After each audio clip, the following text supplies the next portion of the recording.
کل D G آئی اسپیار ہمارے شو میں آئے اور ایک بڑی خوشی کی خبر سنائی کہ بڑا کامیاب آپریشن ہوا جعفر ایکسپریس کا افواج پاکستان نے، جس میں ایئر فورس بھی شامل تھی۔ ہمیں بتایا ڈی جی آئی اسپیار نے اس پروگرام کے پلیٹ فارم سے کہ تمام جو تھے معصوم پاکستانی سویلز ان کو بچا لیا گیا، سوائے کچھ شہادتیں وہاں پہ ہوئی ہیں۔ اس میں ایف سی کے ایک جوان کی بھی شہادت ہوئی، 19 کے قریب عام سویلینز کی بھی ہوئی، اور 3 ایف سی کے جوان آپریشن سے پہلے بھی شہید ہوئے۔ ایک بڑا امپورٹنٹ میسج دیا کل افواج پاکستان نے through D G I S P R, جس میں انہوں نے کہا کہ جی رولز آف گیم اب بدل چکے ہیں۔ اس کا ہر شخص نے اپنے حساب سے مطلب ضرور لیا، ہم اس پہ بھی ضرور بات کریں گے۔ میں اس سے پہلے کہ رولز آف گیم جو بدل چکے ہیں اس کے اوپر آؤں، بڑی انٹرسٹنگ بات یہ ہوئی کہ فوج نے تو اپنا کام سکسیزفلی کر دیا، کوئی دھول دھماکہ نہیں کیا، کوئی اس کا وہ نہیں کیا، بلکہ جب آپریشن سکسیزفل ہو گیا تب آ کے انہوں نے ہمیں بتایا کہ جی یہ کام تو ہو گیا سکسیزفلی، پاکستان کو ڈیفینڈ کرنا، ٹیررسٹ کو مار دینا، معصوم پاکستان کو بچا لینا، اس سے بڑی خدمت کیا ہو سکتی ہے۔ وہ انہوں نے خاموشی سے کر دیا کام۔ اس کے بعد جو تماشا لگا ہے وہ لگا آج قومی اسمبلی کے اندر کہ بجائے ڈسکشن یہ ہوتی ہے کہ بلوچستان کے معاملے کو کس طرح ساری پارٹیز اپنی سیاسی ڈفرینسز سے بالا تر ہو کر ایک کمیٹی بنائیں یا کوئی کانفرنس بلائیں جس کے اوپر سیریس ٹاک کی جائے۔ اس میں اسٹیبلشمنٹ کوئی بلانا چاہے کوئی بلا لے، لیکن پولیٹیشنز انیشیٹو لیں گے تو کچھ ہوگا نا۔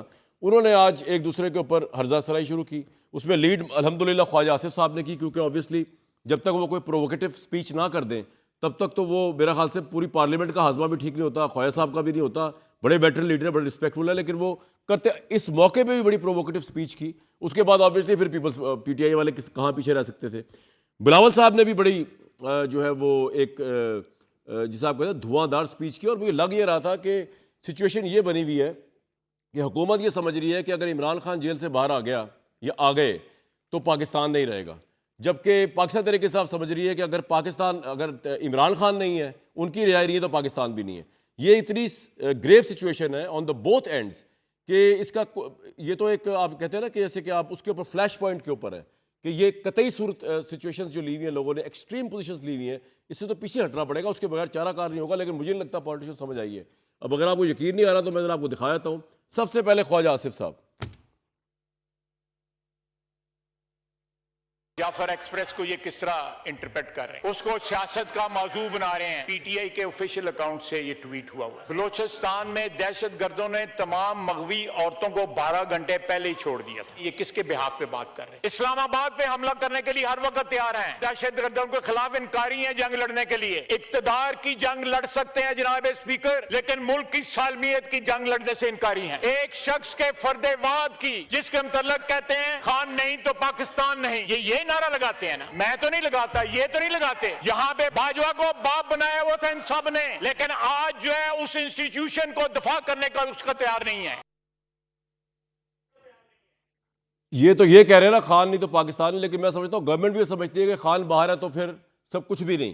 تو اب بلاول بھٹو صاحب نے بھی جو ہے وہ عمران خان کا تذکرہ کر کے یہی بات بتانے کی کوشش کی کہ بیسیکلی جناب پی ٹی آئی کو یہ چاہیے کہ خواہ بلوچستان کا معاملہ دوسرا معاملہ، عمران خان کی رہائی کا معاملہ چھوڑے، اور اس کے علاوہ بات کریں کہ پاکستان جو ہے وہ قیدی نمبر 804 کے علاوہ بھی ہے۔ یہ بلاول صاحب کا موقف تھا، ذرا وہ بھی سن لیتے ہیں۔ بلاول بھٹو صاحب کو سنوا دیں۔ سردار سرداری کہے کہ دہشت گردی کا مقابلہ ہمیں کرنا ہے، قیدی نمبر 804 کو رہا کرو۔ ہم ان سے صرف اتنا کہتے ہیں بطور ایک صوبائی حکومت پختونخوا کے ان کا قیدی نمبر 804 کو رہا کرنے کے علاوہ بھی کوئی ذمہ داریاں ہیں۔ قیدی نمبر 804 کے ساتھ ساتھ آپ بے روزگاری پہ بھی تھوڑا غور دے۔ قیدی نمبر 804 کے ساتھ ساتھ دہشت گردی کا آگ ہے، اس پہ کوئی پالیسی تو بنا دے۔ قیدی نمبر 804 کو رہا کرنے کے ساتھ ساتھ قبائلی علاقے سے لے کے پشاور تک ایک تو ترقیاتی منصوبہ کو شروع کر دے۔